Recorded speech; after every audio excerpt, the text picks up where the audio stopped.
Hello guys, I am Social Media. Here all topics for medical laboratory technician is here. So let us play the video. Today we are discussing about amyloidosis part 2. Pathogenesis of amyloidosis.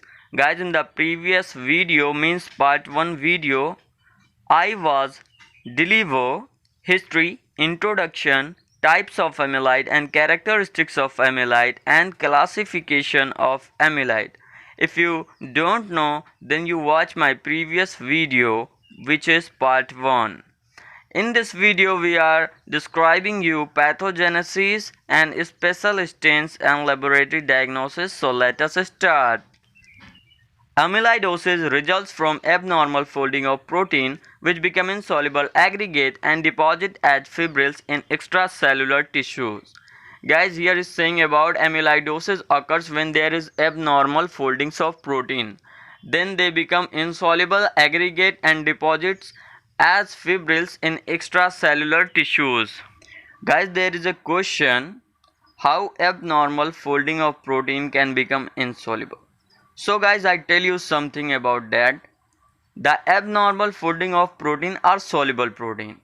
When there is a addition of non-fibrillar protein in pathogenesis of amyloidosis, then these soluble proteins, which is abnormal folding, can become insoluble. Normally misfolded proteins are degraded intracellularly by proteasomes or extracellularly by macrophages. Guys, this is the normal mechanism of our body. When there is a misfoldings of protein in the body, in the tissues, our immune system are degraded.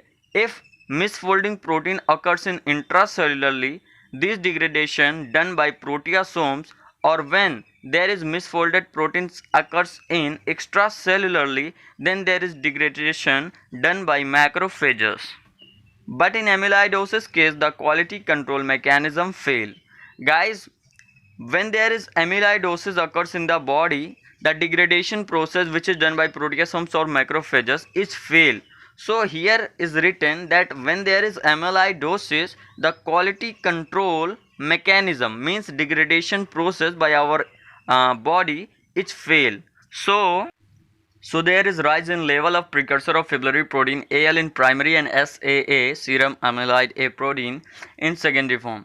So guys, when there is mechanism of our quality control is fail in the case of amyloidosis, so there is rise in level of precursor of fibrillary protein. Fibrillary protein, these are amyloid proteins. AL in the primary form means, guys, in the primary form there is rise in the level of AL proteins, amyloid of light chain protein, and in the secondary form there is a rise in level of SAA, serum amyloid A protein, followed by partial degradation by reticuloendothelial cells. So guys, these proteins AL and SAA are partially degraded by reticuloendothelial cell. These two proteins AL and SAA means these fibrillary proteins are not totally completely degraded. These are only partially degradation. Why? Because there is quality control mechanism in the case of amyloidosis is fail. So there is not complete degradation. There is only partially degradation by reticuloendothelial cells. So guys, when there is a addition of non-fibrillary proteins facilitate aggregation and protection against solubilization.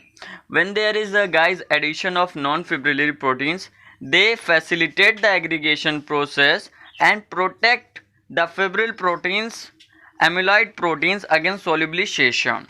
So all these factors result in deposition of misfolded protein outside the cells. So guys, this is the all factor which result the deposition of misfolded protein outside the cell. Guys, this is the figure of our pathogenesis of amyloidosis in which AL amyloid and AA amyloid formation is discussing. So the pathogenesis involved of all types of amyloidosis involve 5 steps for the formation of all types of amyloid. First is stimulus, second soluble precursor proteins, then partial degradation, then non-fibrillar components adding, then insoluble fibril proteins form. तो दोस्तों ये हमारा figure है जो बहुत ही ज़्यादा important है। अगर पैथोजेनेसिस में आप फिगर ही बना देंगे गाइस तो आपको फुल मार्क्स मिल जाएगा। इस फिगर के माध्यम से गाइस हम एल एमिलाइड और ए एमिलाइड की फॉर्मेशन को समझेंगे। सो बेसिकली गाइस कोई भी फॉर्मेशन पैथोजेनेसिस होती है एमिलाइडोसिस की, तो उसमें 5 प्रोसेस या स्टेप होते हैं। सबसे पहला है stimulus, then soluble precursor protein, then partial degradation, then non fibril components का adding, then insoluble fibril protein का फॉर्मेशन होता है। Now we are talking about A-amyloid pathogenesis. In the case of A-amyloid pathogenesis, the stimulus factor is idiopathic multiple myeloma, B-cell lymphoma, and other plasma cell dyscrasis. Plasma cell dyscrasis means plasma cell disorders, which example is multiple myeloma and B-cell lymphoma. Then this convert into the monoclonal B-cell proliferation and proliferate into plasma cell and B lymphocyte. Then these cells are responsible to synthesize immunoglobulins in our body. When there is excess immunoglobulins, intact IgS, lambda and kappa chain, which are soluble precursor protein, so there is a secretion of these excess immunoglobulins in urine in the form of Benzone protein. And these excess immunoglobulins can be partially degraded by our immune system, especially in macrophages. When macrophages is partially degrade these excess immunoglobulins, there is a addition of non-fibrillar components which is AP, GAG and ApoE. These non-fibrillar proteins can facilitate the aggregation process and convert the soluble precursor protein into insoluble fibril proteins which is AL amyloid. Now I talking in Hindi. So guys जैसा कि आप लोगों को पता है all types amyloid, कोई भी amyloid हो, ठीक है, उसमें 5 स्टेप होते हैं उसके पैथोजेनेसिस में। फर्स्ट है stimulus factor, then soluble precursor protein, then partial degradation होता है उसका, फिर नॉन फिब्रिलर कंपोनेंट जुड़ता है उससे, देन इनसॉल्युबल फिब्रिल प्रोटीन में बदल जाता है। So guys in the case of L amyloid जो स्टिमुलस फैक्टर होगा वो idiopathic multiple myeloma, B cell lymphoma या अदर प्लाज्मा सेल के डिसऑर्डर्स होंगे। देन ये कन्वर्ट हो जाएंगे मोनोक्लोनल बी सेल प्रोलिफरेशन में और ये प्रोलिफरेट करके प्लाज्मा सेल और बी लिम्फोसाइट बनाएंगे। प्लाज्मा सेल और बी लिम्फोसाइट के रिस्पॉन्स में हमारी body excess immunoglobulin, intact IGS, lambda और कप्पा चेन को सिक्रेट करेगी। जब ये एक्सेस मात्रा में हो जाएंगे तो या तो ये यूरिन में आ जाएंगे in the form of Bence Jones protein, या फिर इनका पार्शियल डिग्रेडेशन होगा मैक्रोफेजस से, और जब इनका पार्शियल डिग्रेडेशन होगा तो उसमें एडिंग जब होगी नॉन फिब्रिलर कंपोनेंट्स की, नॉन फिब्रिलर प्रोटीन्स की, which is AP, GAG and ApoE. ठीक है दोस्तों, जब ये नॉन फिब्रिलर प्रोटीन्स आपके जुड़ेंगे देन ये सॉल्युबल प्रीकर्सर जो प्रोटीन था जो मैक्रोफेजस में था ये इनसॉल्युबल फिब्रिल प्रोटीन में बदल जाएगा which is L amyloid. Now we are talking about AA amyloid pathogenesis. So in the case of AA amyloid pathogenesis, the stimulus factor is chronic infection, chronic non-infectious inflammation, cancer, family and Mediterranean fever, etc. So these are the stimulus factor of AA amyloid. Then these factors can activate the macrophages, and when there the activation of macrophages, the macrophages is release interleukin 1 and interleukin 6. The interleukin 1 and interleukin 6, which is cytokines, is responsible for the formation for the synthesis of SAA by the liver cell. SAA is synthesized by the liver cell, okay? Do not forget it. Then amyloid enhancing factor is adding in this protein. What is the function of amyloid enhancing factor? The amyloid enhancing factor play important role in AA formation. It accelerates AA amyloid deposition. The exact composition of AEF means amyloid enhancing factor is don't know, but it may be suggested as a glycoprotein. So it accelerates the AA amyloid deposition. Then the partial degradation is done by reticuloendothelial cells in the case of AA amyloid. Then there is the addition of non-fibrillar components which is AP, apolipoprotein, GAG, glycosaminoglycans and ApoE. So when there is the addition of non-fibrillar components, then these soluble form of proteins are converted into insoluble form of protein which is AA amyloid. So guys now we are talking in Hindi. In the case of A amyloid guys, जो stimulus factor होगा वो chronic infection, non chronic infectious inflammation, cancer, familial Mediterranean etcetera होंगे। Then ये stimulus factor activate कर देंगे macrophages को, और जब मैक्रोफेजेस दोस्तों एक्टिवेट होता है तो वो रिलीज करता है साइटोकाइंस को, स्पेशली इंटरल्यूकिन 1 और इंटरल्यूकिन 6 को। इस साइटोकाइंस के रिस्पॉन्स में गाइस हमारा लीवर सेल SAA प्रोटीन को सिक्रेट करता है, which is soluble precursor protein. Then जब SAA प्रोटीन दोस्तों लीवर सेल के द्वारा सिक्रेट हो जाता है, देन वहाँ पे एडिशन होता है एमिलॉइड इन्हांसिंग फैक्टर का। ये फैक्टर गाइस क्या करते हैं, बहुत ही इंपॉर्टेंट रोल प्ले करते हैं। ये एक्सीलरेट करते हैं गाइस AA एमिलॉइड डिपोजिशन को। एग्जैक्टली कंपोजिशन तो इनका नहीं पता है अभी तक गाइस साइंटिस्ट को, but it may be suggest as a glycoprotein. So guys जब ये ऐड होते हैं फिर पार्शियल डिग्रेडेशन होता है जो कि रेटिकुलो एंडोथेलियल सेल्स के द्वारा होता है AA एमिलॉइड में। देन नॉन फिब्रिलर कंपोनेंट्स का एडिशन होता है which is AP, GAG and ApoE. और नॉन फिब्रिलर कंपोनेंट्स का दोस्तों क्या फंक्शन होता है, ये क्या करते हैं, एग्रीगेट करते हैं और सॉल्युबल फॉर्म को कन्वर्ट करके इनसॉल्युबल प्रोटीन में बदलते हैं। सो गाइस यहाँ भी नॉन फिब्रिलर कंपोनेंट यही करता है, जो सॉल्युबल फॉर्म है SAA प्रोटीन उसको इनसॉल्युबल फॉर्म में बदल देता है which is AA amyloid. Staining characteristics of amyloid. Here we will discussing about how to stain amyloid. So guys यहाँ पर हम जानेंगे स्टेन कैसे करते हैं एमिलॉइड में। सो फर्स्ट जो हमारा मेथड है स्टेन ऑन ग्रॉस पर हम स्टेन करते हैं। This is the oldest method used by Virchow on cut section of gross specimen in Lugol's iodine, which imparts mahogany brown color to the amyloid deposits, which on addition of sulfuric acid turns blue. So guys बहुत ही basic बात कह रहा है। जो first method है हमारा वो stand on gross है, ग्रॉस पर स्टेन करते हैं। ये सबसे ओल्डेस्ट मेथड है जो रुडोल्फ विर्चो के द्वारा दिया गया था। इन्होंने क्या किया था, कट सेक्शन पर जो ग्रॉस स्पेसिमन था गाइस उस पर लुगोल्स आयोडीन से इन्होंने स्टेन किया। जब लुगोल्स आयोडीन से स्टेन किया तो जहाँ पर एमिलॉइड प्रेजेंट था उसका कलर माहोगनी ब्राउन हो गया। देन गाइस इस कलर को जो है सल्फ्यूरिक एसिड जब डाला इन्होंने ऐड किया उस ग्रॉस सेक्शन में, तो जो माहोगनी ब्राउन कलर था वो टर्न्स ब्लू कलर में आ गया। So guys, the second method is hematoxylin and eosine stain method.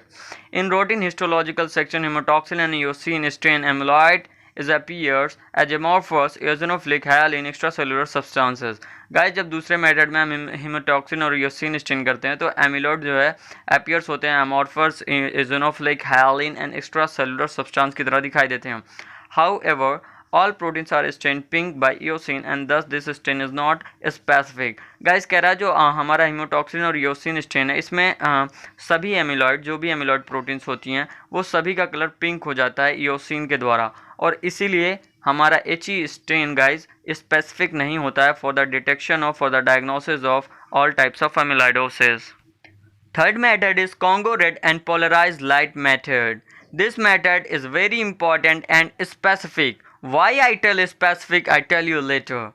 So let us start. All amyloid stains pink red color with the Congo red stain when we seen in simple microscope. So guys, when we seen in simple microscope, the Congo red stain all types of amyloid pink red color. So guys यही कह रहा है कि all types of amyloid जो है अगर हम simple microscope में देखेंगे तो पिंक रेड कलर का दिखाई देता है। This is not specific guys, but when the section viewed by polarised light microscopy they exhibit apple green birefringence. लेकिन गाइस जब हम इसी सेक्शन को कॉन्गो रेड स्टेन का जो हुआ था उसको पोलराइज लाइट में देखेंगे तो ये दोस्तों एप्पल ग्रीन बायरेफ्रिंगेंस की तरह दिखाई देंगी, जैसा कि फिगर में आप लोग देख रहे हैं। That's why I call specific method. Loss of Congo red staining caused by pretreatment of the tissue with potassium permanganate is a useful tool for the diagnosis of amyloidosis AA. So guys, when there is a pretreatment the tissue with potassium permanganate, there is losing of color in amyloidosis AA, while the primary form which is AL amyloid of light chain is not discolorization. Okay, that's why it is written is a useful tool for the diagnosis of amyloidosis AA. So guys यहाँ यही कह रहा है जब हम अपने tissue को pre treatment करते हैं पोटेशियम परमैग्नेट के साथ तो वहाँ पर क्या होता है, जो हमारा सेकेंडरी फॉर्म का एमिलॉइड है which is AA amyloid associated protein, उसका जो कलर होता है वो गायब हो जाता है। वाइल जबकि दोस्तों जो प्राइमरी फॉर्म है एमिलॉइड ऑफ लाइट चेन उसका कलर बरकरार रहता है। दैट्स वाई यहाँ यही लिखा है कि जो loss of Congo red staining है ये यूजफुल टूल होता है for the diagnosis of amyloidosis A because secondary form का कलर दोस्तों चला जाएगा, प्राइमरी फॉर्म का कलर बना रहेगा, तो हमें पता चल जाएगा कि सेकेंडरी फॉर्म प्रेजेंट है या नहीं है। Fourth method, metachromatic stain. It uses rosanilin dyes. These dyes reacts with amyloid and undergoes the color changes. Methyl violet and crystal violet is the example of rosanilin dyes which imparts rose color to the amyloid. So guys यहाँ यही कह रहा है मेटाक्रोमेटिक stand है जिसमें हम रोसानिल dies का use करते हैं। ये डाई जो है रिएक्ट करती हैं एमिलाइड के साथ और उसका कलर चेंज कर देती हैं। बेसिकली हम मेथिल वायलेट और क्रिस्टल वायलेट जो है रेसिलिन डाइज में लेते हैं जो रोज पिंक कलर देती हैं एमिलाइड को। So this is also not specific for the diagnosis of amyloidosis all types. Staining method 5 is fluorescent stain. This method uses thioflavin T, thioflavin S on ultraviolet light which imparts the yellow fluorescence color in the amyloid. So guys, पांचवें method में हम fluorescent stand का use करते हैं जिसमें थायोफ्लेविन T और थायोफ्लेविन S लेते हैं। जब इन्हें अल्ट्रावायलेट लाइट पे देखा जाता है एमिलाइड को तो ये येलो फ्लोरेसेंस कलर्स में अपीयर होती हैं। Last and sixth method for the staining of amyloidosis is immunohistochemistry stain. In this method, we commonly perform anti-AA stain because this stain is positive for all types of amyloid. Other stain of immunohistochemistry are anti-AA stain, anti-lambda, anti-kappa antibody stain. Laboratory diagnosis of amyloidosis. So friend, there are three methods for the detection of amyloid. When we detect presence of amyloid only, then we perform evaluation of organ involvement in vivo test and imaging, and tissue biopsy and its histology, and Congo red staining is performed for the diagnosis of presence of amyloid in the body. When we detect only type of amyloids, then we perform immunohistochemistry and Congo red and polarized light microscopy also. And when we detect mutation type of amyloid, then we perform amino acid sequence analysis test.